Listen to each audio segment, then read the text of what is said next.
Bonjour à tous, aujourd'hui on se retrouve pour un nouvel épisode du Ségur Inside. On accueille Samy Oulman, interne en médecine générale. Allez, venez, je vous emmène avec moi. Bonjour Monsieur Oulman. Bonjour. Merci beaucoup pour votre participation. Est-ce que vous pouvez commencer à vous présenter s'il vous plaît et présenter un petit peu votre parcours? D'accord. Donc je m'appelle Samy Oulman, je suis interne de médecine générale, actuellement en stage à l'hôpital dans un service de gynécologie obstétrique.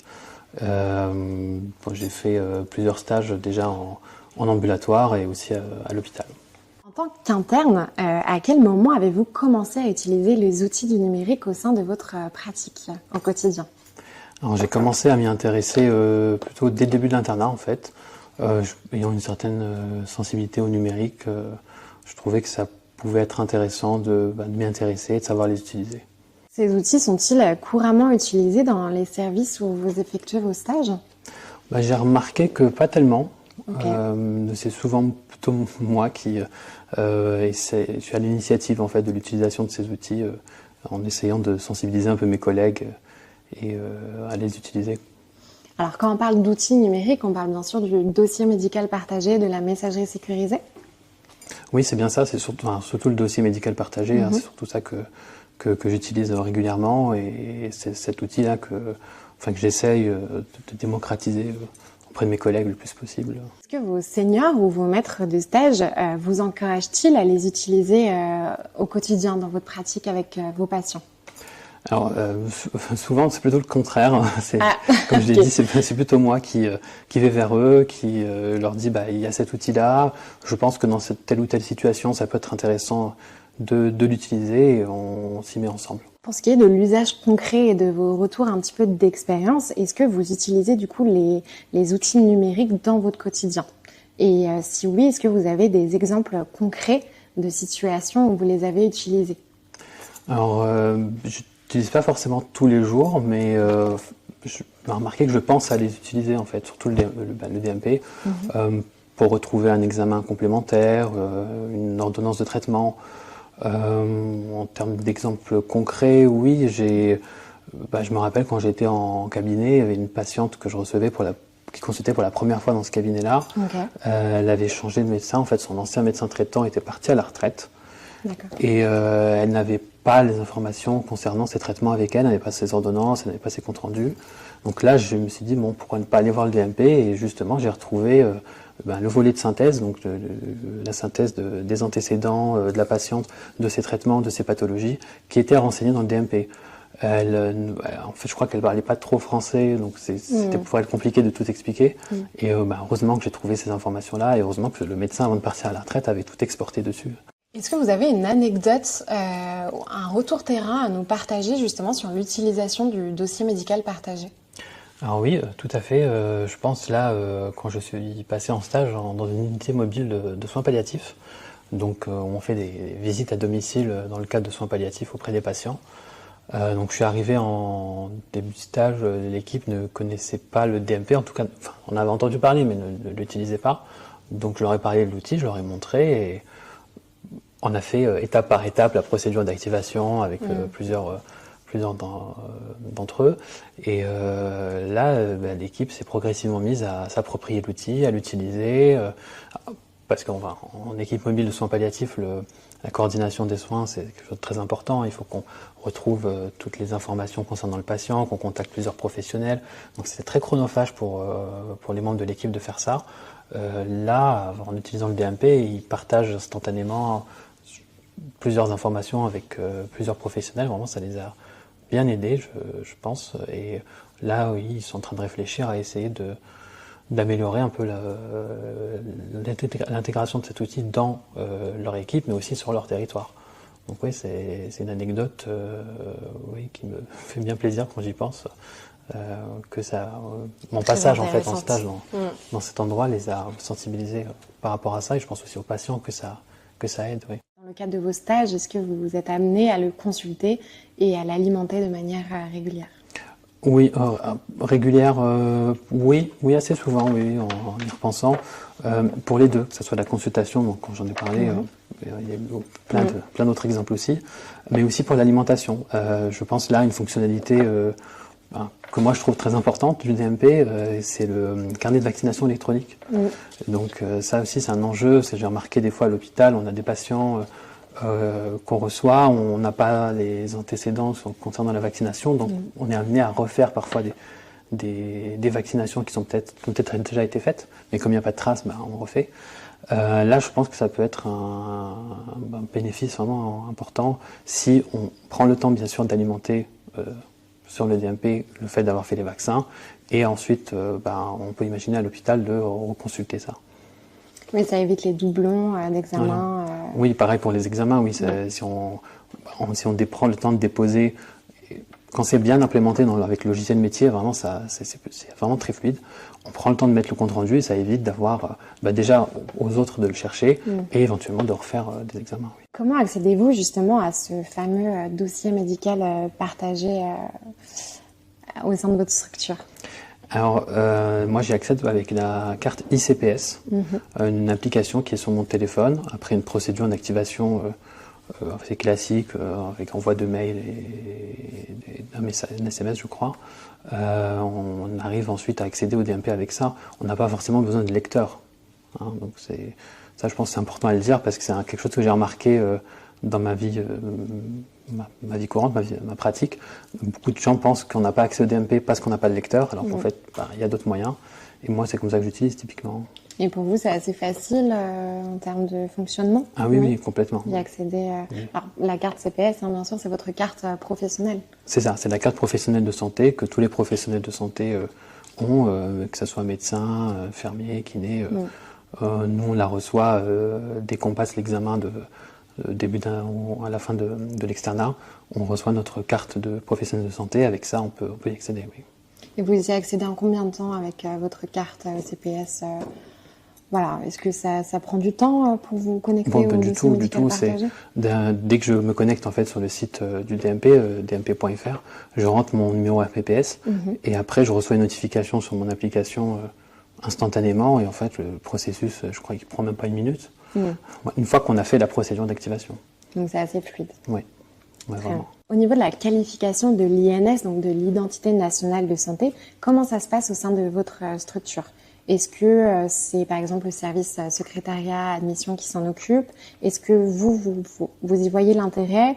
Est-ce que vous êtes informé sur le sujet ? Je suis dans un hôpital, donc c'est le secrétariat et le service des admissions qui s'occupent de vérifier l'INS. En ambulatoire, c'était à moi de le faire, pas forcément, en vérifiant l'identité des patients. Quelque chose qui, je pense, a besoin d'être mieux expliqué, à la fois aux professionnels et au personnel administratif, de les sensibiliser en fait à l'enjeu de l'identité-vigilance, parce que c'est à ça que ça sert. Il ne s'agit pas de contrôler les patients ou contrôler leur identité à des fins, que sais-je.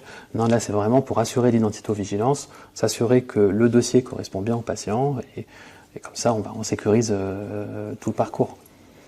Et selon vous, cette étape, elle est vraiment utile dans la prise en charge des patients ? Oui, comme ça on s'assure que on a la bonne personne, le bon dossier, que tout est bien accordé et qu'on est sûr de partager les bonnes informations aux bonnes personnes. Aux bons patients. Oui. Alors justement, on parle de patients. Maintenant, on va aborder un petit peu l'outil Mon Espace Santé. Est-ce que ça vous est déjà arrivé d'aborder Mon Espace Santé avec vos patients ? Oui, j'en ai déjà parlé à quelques patients. Je vois des réactions un peu mitigées. Il y a des patients qui l'utilisent parce que on a créé le dossier, donc ça se fait de façon automatique, donc ils le partagent comme un outil du quotidien, quoi. D'autres qui sont plus réticents, invoquent des problèmes de sécurité. Alors c'est pas toujours très bien compris. J'ai l'exemple d'un patient qui préférait utiliser une adresse mail générique d'une grande entreprise américaine pour communiquer des données plutôt que d'utiliser Mon Espace Santé, qui est un outil français sécurisé. Donc je pense qu'il y a un peu d'informations aussi à faire avec ça, mais ça va dans le bon sens. Alors maintenant, on va parler un petit peu des limites et des freins constatés. Est-ce que, en tant que professionnel, vous avez rencontré des freins à l'usage de ces outils numériques ? Par exemple, des problèmes techniques, un manque de temps, une mauvaise appropriation, une mauvaise communication sur ces outils, une résistance peut-être au changement ? qu'on invoque souvent, c'est le manque de temps, alors qu'en fait, une fois qu'on a passé les étapes initiales, ben, c'est très fluide. Il y a aussi, oui, les réticences liées à la sécurité, à la sécurisation des données. Ça inquiète plutôt les patients, ça aussi, Plutôt les patients. quelques professionnels, mais aussi les patients. Des freins techniques, oui, j'en ai parlé à propos de l'accès. Le lecteur, je le répète, n'est pas forcément obligatoire. On peut y accéder avec son téléphone. Il peut y avoir des bugs aussi parfois, j'en ai eu quelques fois rarement. Le frein principal, c'est peut-être la formation en fait. Le manque de communication. Voilà. Okay. C'est vraiment juste prendre le temps d'expliquer à un collègue ou à quelqu'un, ou même dans le cadre universitaire, dans le cadre de notre formation initiale, nous initier à ça concrètement en nous disant, ben voilà, on va sur le site du DMP, voilà comment on fait pour y accéder, on y accède comme ça. Avec ça serait un levier majeur. Et justement, est-ce que vous avez été formé ou sensibilisé à ces outils numériques pendant vos études et vos stages? Pendant mes études, pas du tout. Pas du tout. On nous a juste dit que ça existait, mais sans formation concrète. J'avais jamais vu, par exemple, la page du DMP, en disant, bon, ça existe, mais je n'avais pas vu à quoi ça ressemble. Alors que ça pourrait se faire. Hein. Je pense que beaucoup de facultés de médecine disposent de salles d'informatique et pourraient peut-être organiser des ateliers.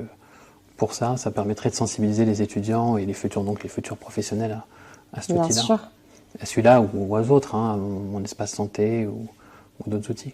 Donc, selon vous, la formation actuelle ne prépare pas les futurs médecins à une pratique intégrant justement ces outils numériques? J'ai l'impression que non. Alors moi, j'arrive plutôt en fin de cursus, donc je peux parler sur la formation. Voilà, c'est ça, en 6e semestre, en dernière année des études. Donc sur ces 10 dernières années, non, moi je trouvais que j'ai pas eu une formation qui intégrait suffisamment ces outils-là. Pensez-vous que votre génération de médecins aura un rapport différent au numérique par rapport aux générations précédentes? Je pense nécessairement. Hein, le numérique, c'est un enjeu dont on parle souvent, que ce soit ces outils-là, les outils de santé, mais tous les autres, au quotidien, l'IA, etc. Donc c'est un sujet d'actualité assez récurrent.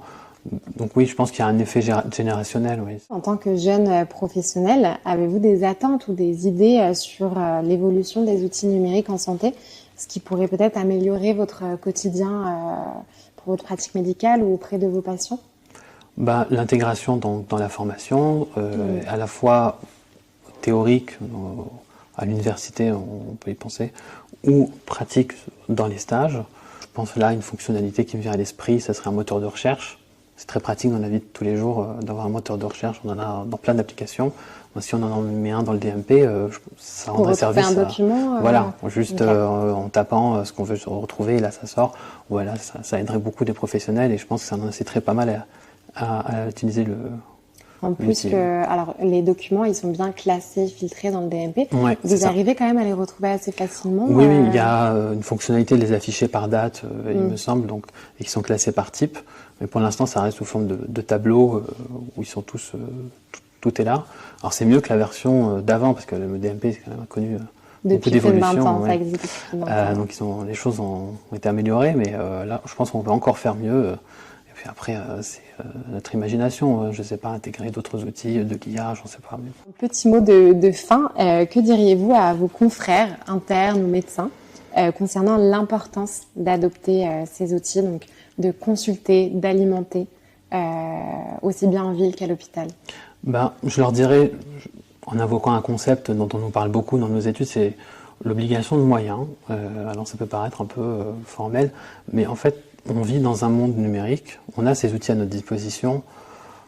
Je pense être un peu frustrant de s'en priver, surtout quand on sait que ça peut améliorer la prise en charge de certains patients. Donc il faut se donner les moyens, faut y aller, dépasser un peu ces peurs qu'on a, que ce soit la sécurité, que ce soit le manque de temps, que ce soit juste s'intéresser, avoir cette curiosité-là envers ces outils, se les approprier.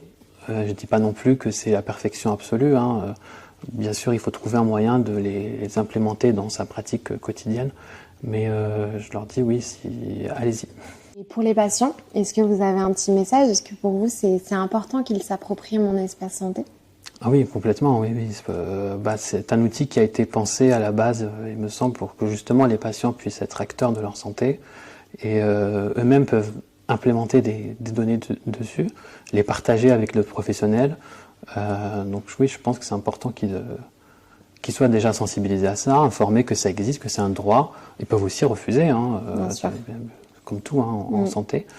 Donc oui, c'est un outil qui est à leur disposition et qui, je pense qu'ils doivent s'en saisir, oui. Il y a l'importance de compléter aussi son profil médical avec les Oui. contacts d'urgence, Oui, voilà, ses antécédents. il y a vraiment plusieurs bénéfices, hein. Voilà, que ce soit les coordonnées, les directives anticipées, les vaccinations, comme j'en ai parlé. Il y a vraiment pas mal d'informations qu'on peut renseigner dessus et qui sont utiles à partager avec toutes les personnes qui peuvent être impliquées dans une prise en charge à un moment donné ou un autre, parce que on ne sait jamais quand est-ce qu'un problème de santé peut nous tomber dessus, on ne sait pas si on pourra toujours répondre ou pas. Donc ça apporte une certaine sécurité, je pense, de savoir qu'il y a ces informations-là, que les professionnels peuvent y accéder. Voilà. Bien sûr. Eh bien, merci beaucoup, Monsieur Lemaine, futur médecin. Et bravo du coup pour votre parcours professionnel et merci beaucoup pour votre participation. Merci à vous de m'avoir reçu. Merci.